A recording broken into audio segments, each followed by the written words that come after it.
Hey guys, it's Alison Creamer, and we are here with Conversations with Creamer. Today's podcast is, I did a little preview on Facebook if you saw that. I am here with John Phillips, who is the owner and developer, or we'll say creator, of a company called One Knot. And that is K-N-O-T, as in boating knots or maritime, what would you call that? The speed is actually based on the speed. Oh, yeah, the speed, a knot. Yeah, see, yeah. I probably need your course because I don't even know. But I met John, I guess it's been about 5 years now. We met through real estate, and we built a great friendship and a business relationship. And John is also a published author. He is inspiring on all levels. Maybe one day we'll talk about your book, but today we are going to talk about the company that he created called One Knot. So go ahead and introduce yourself and tell me how this got started. Yeah, so I'm John Phillips. I'm a licensed captain and have several friends that are captains that are doing this business together with me. So the way the business got started was last summer I had a very close friend I grew up with playing baseball and known him since elementary school. He's gone fishing with me several times, and his father-in-law bought a boat, and he said, "Hey John, can you take me out on my father-in-law's boat and teach me how to run it?" I took the Safe Boaters course online, but it's different to read something on a computer than it is to actually get out there and do it firsthand.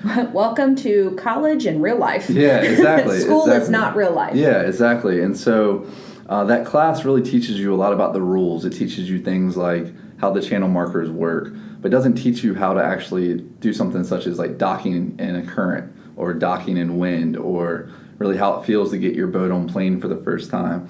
And so my wife and I went out with he and his wife, and we had a great time on the water. We ended up having brunch at Chick's and just had a lot of fun. And I went home and well, first he told me how great of a time he had and how much it meant to him to have me beside him to really help him out, to say, turn to port, no, turn to starboard, clutch out, clutch in, and really walk him through how to do some of these things. And so I went home and looked it up, and I was like, what would he have done had he not had me or another friend or family to really walk him through how to run the boat? And I couldn't really find anything. I mean, he could have maybe hired a licensed captain that typically does fishing charters or something like that would have charged him a charter fee. But other than that, there wasn't a whole lot of options for him. And so I thought, well, this seems like a need. So I talked to my wife about it, and we, kind of did some very top-level things. We made some brochures on Vistaprint and went around to some marinas and shared our idea a little bit. And this was late last summer, so in that July-August time frame is when we really started. And really the boating season is more from now, April, through that time frame. That's so you're sort of coming on the tail end. Yeah, and so we said, well, we'll do this as kind of a soft opening, with the idea that if we have interest in this time of year, then we should have plenty of interest when it's really the peak of the season. And so... Well, you started laying your foundation, your exactly. groundwork. Yep, and so we figured if we had a few, I think my goal was to have 3 customers. We ended up having 6. And so I figured if we had 3 customers in the winter months, then we have something, and that's better than nothing. And so our thought was, well, if we have customers without advertising, without doing the boat shows, without doing anything, then we'll see that there's a need, and then we'll go all out this year, which is now this year. So we spent the winter getting all of our ducks in a row, really making sure that we had the captains lined up, starting a plan for marketing and how we're going to get our name out there. And we signed up for the boat show and did quite a few other things, which I can go into more of that a little bit later. But So this basically, like any other small business, started with a need. You found somebody who was like, you know what, I don't know how to do this. I know you know how to do it. And then you took it and started to package it into a process. So you shared with me that you did the boat show. Yes. Yep. And that was a big success, but it also changed the way you looked at your business, which I thought was interesting. Yes. And so before we went to the boat show, we really thought that our market was first-time boat owners. And we're thinking, well, in Hampton Roads, how many first-time boat owners are there every year? I can't imagine there's more than 1 to 200, talking to the different boat dealers. That seems to be the ballpark that you could expect. And so maybe only 10% of them actually want to take our training. That's a really small market every year. And so we went to the boat show. That's what we thought our market was. And we thought, okay, we won't make a ton of money off this. This is really a service, and it'll be fun to do. It's a way to get outside, be on your boat, enjoy it. Enjoy it. And so we ultimately, when we were at the boat show, we learned our market was much more wives and teenagers.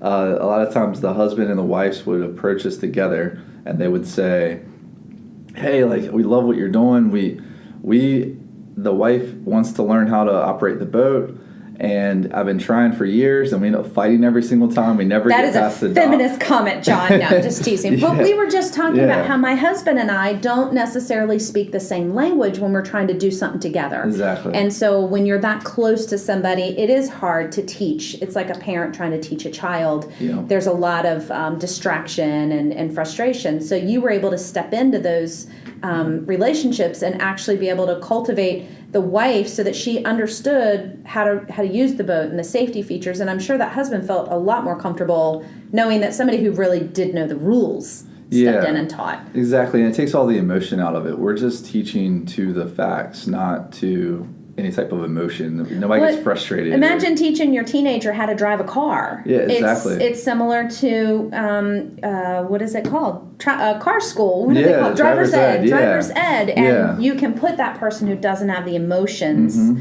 behind the wheel and next to it, and you seem to learn better that way. Absolutely. We actually have had a lot of people approach us about their teens. You know, they have a little 16-foot Boston whaler in their backyard. They live on Crystal Lake or something like that, and they really want that teenager's begging to be able to take the boat out, but they don't trust the 16-year-old to take the boat out on his own yet.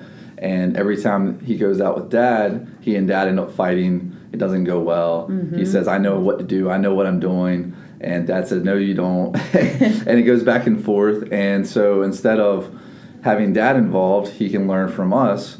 And really our structure is we don't charge per person. We charge per outing because we really want to be geared towards families and friends. And so if a group of women wanted to have their girlfriends go out together, maybe we can pick you up from Chicks. 4 of you can go out together, learn together, and then we take you back out. Y'all have some drinks after running the boat, not before, and have a good time. And the same thing for the teens. If there's 2 dads and 2 teens that want to go out together, we can get a little bit of time for everyone. And so it's really... That's really good to know that you can do it as a group. It doesn't have to be mom, dad, son. It can be, ladies whose husbands all have boats, or it can be a group of teens and parents together. So that's a really... And they can share that cost. Yeah, absolutely. Break it up and share it. Break it up. So we have different cost structures. It runs from $225 to $400 depending on the size of the boat, but the average person is around $300. All that's on our website on onenotboating.com. But if you divide that up, the maximum we can take out is 6. So it can really get down to a very affordable level when you divide that up for a group. Now, do you use your boats, or do you suggest that they have their boats? So we really have 2 options. We have our own boat that we'll take people out on, and that's really geared towards completely new boaters who have decided that they want to buy a boat, but they don't know if they really want to take that plunge of a $50,000 to $100,000 commitment before they know what they're getting into. And really the truth of the matter is everyone sees a wheel and they think, okay, it's like a car. It has a wheel, and the car has a wheel. It's going to be the same. Well, there's no brakes. There's no signal lights. There's a completely different set of rules. There's a very delayed response. On a car, when you turn the wheel, the tires grab and you turn. On a boat, when you turn the wheel, it takes a second, and then it goes. And so it's really hard to teach that in a class without getting on the water and experiencing it. Yeah. And so that's really what we're doing. We're really surprised that this isn't more of a requirement with the state. I mean, you can go buy a 20,000 pound boat that costs a couple $100,000 and have no education whatsoever. No education other than actually using it, just the online stuff. And so that's really what we're trying to appeal to, is those people to understand that the hands-on training, the hands-on part of it. Now, do you do multiple classes, or is this just one time, or can somebody hire you again if they need a refresher course? Yeah, absolutely. So we we teach our initial class that we call Boating 101, and the way that's structured is we have a checklist that we run through, and we really gear it towards the individual. So if you've been on boats your whole life, but you've never actually been the one that operated the boat, maybe we don't talk about things like line handling because you've always handled lines before. So maybe we talk more about how to dock the boat actually properly because you've always kind of just handled the lines. You didn't think about that part. You've been the helper. Yeah, exactly. And so we go through that checklist with you at the beginning of the instruction, and you tell us what your greatest needs are and where your greatest fears are. And it can go from, we've had some people that wanted to avoid areas because they weren't comfortable yet with that area, and they didn't even want to do it with us the first time. They wanted to learn more slowly. And then we've had some people that they really wanted to focus on the hardest part, like Marina Shores has a lot of current ripping through there. So we may have spent half the training time really at Marina Shores docking. And so they have to back into your slip, and that's really difficult in a current. So we may spend the majority of the time doing that. But the way we're structured is we charge the initial rate for Boating 101, where we go over all the basics with you.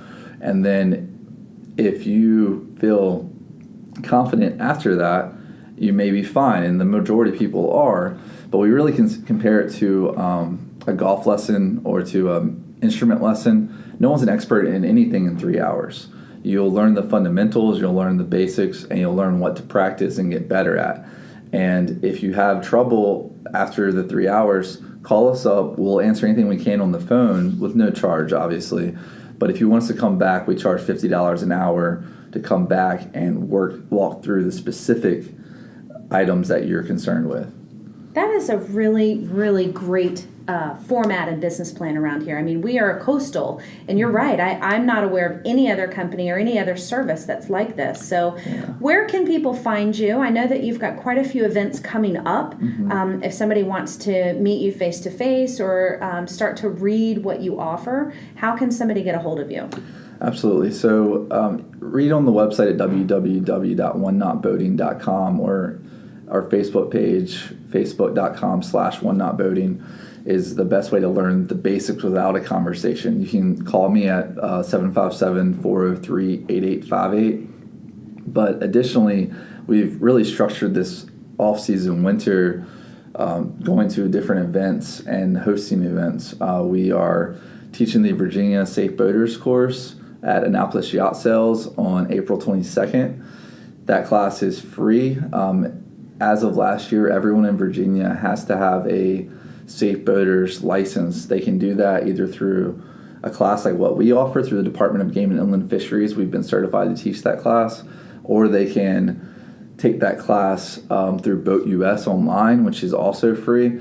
We don't get anything out of that class other than meeting people and outreach to the community. And so if you'd rather take it online, that's no problem. It doesn't hurt our feelings. But this gives the person an opportunity to be face-to-face with you and understand you, the personality, the teaching skills, so that they can take it into, like we said, the more one-on-one opportunity of hands-on. Absolutely. So we have that class coming up. We did one back in March, the day after St. Patrick's Day. Thankfully, everyone showed up. No one was too hungover. And we had a good time with that. And so we're also a Hope sponsor of an event coming up called the Night for the Fight for the Rock Solid Foundation. A friend of mine from high school started the foundation. It's to help kids with pediatric cancer to make their lives a little bit better. They build playgrounds and remodel their houses to make their lives more comfortable, but they're doing an event at the Ted Constant Center on April 28th, and we're a Hope sponsor for that. We also donated a training service to their silent auction, so if you're going to be at that event, you could bid on that and help them out along the way. And so we have that event coming up, and we did the Girl Scouts Samoa Soiree a couple weeks ago, which was a lot of fun. And the Girl Scouts have been really nice to us. We donated to their silent auction, but when I sent it to them, my thought was once we learned that women and teens were a big market for us, mm-hmm. I thought, well, what better way than to talk to the Girl Scouts and the Boy Scouts? And we started with the Girl Scouts, and they actually love what we're doing, and we're planning to do we're working through a partnership with them right now. We're going to do an alumni event, which there's a Girl Scouts alumni chapter that meets, and they have a lot of fun. So we're going to do that later this summer. And then next spring, we're planning to do an event for the actual girls, hopefully at the Narrows Beach Park. I love that you've taken this from a need to a business and now giving back to the community. Yeah, so it's really grown. So. Yeah. Well, you can find John and his team at One Knot. You can Google that, I'm sure, find it very easily, but also on Facebook. And, of course, the contents of this podcast, the show notes, and his contact information is going to be on Conversations with Creamer. So thank you for coming in. Thank you. It was a lot of fun.